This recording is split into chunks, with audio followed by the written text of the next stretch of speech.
Yo, what is going on, guys? GioQuinto here, and I've got some major news. Within just 2 days, a brand new soul duplication glitch has surfaced on the internet. A big shout out to Kolobok, who has discovered this extension or 2.0 method of the frame gap glitch. He uploaded a video, and his video just more or less goes through motions. There's no commentary, but it's pretty straightforward. So after watching the video, I said to myself, I'll upload my own commentated version. But not only that, I decided to do some playing around to see if there was an easy alternative method to performing this soul dupe.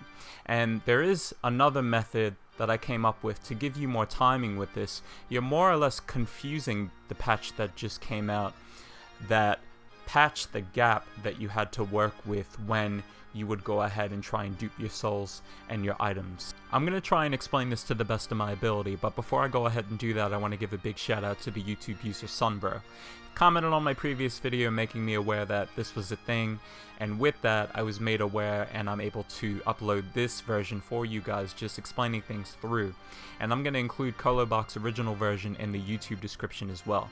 So with all that being said, let's roll these clips and I'm going to try and just take it with you guys step by step. Here we go. So let's look at this in super slow motion. I'm going to reanimate what Kolobok did in his video. By adding a running jump to the previous soul duplication glitch, you're more or less confusing the patch that just came out.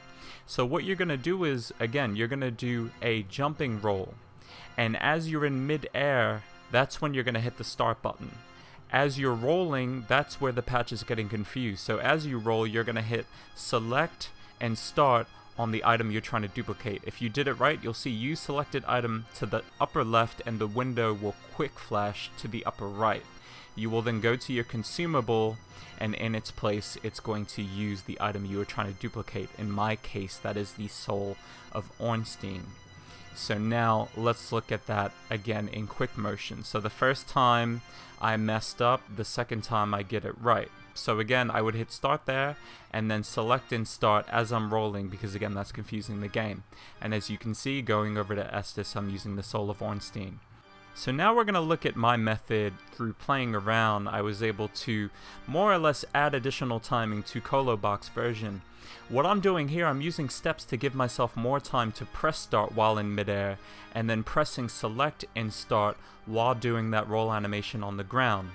I noticed that this is much easier, at least for me, because it gives me, again, more time to work with before I land and need to press select and start. So now you just saw that in slow motion. Let's look at that again in the regular fast motion, and you'll just see how, in my opinion at least, you have a lot more time to work with.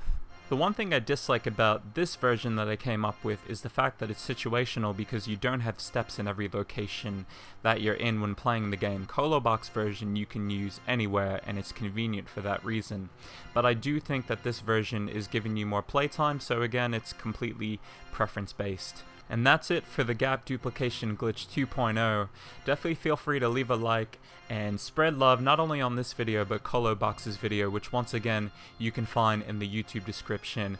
Go over there and definitely show him some love too, and subscribe to the channel if you enjoy Dark Souls. So enjoy using this, at least for the time being, and pumping out those new builds. I've been GioQuinto. Enjoy your weekend, guys. Have a good one.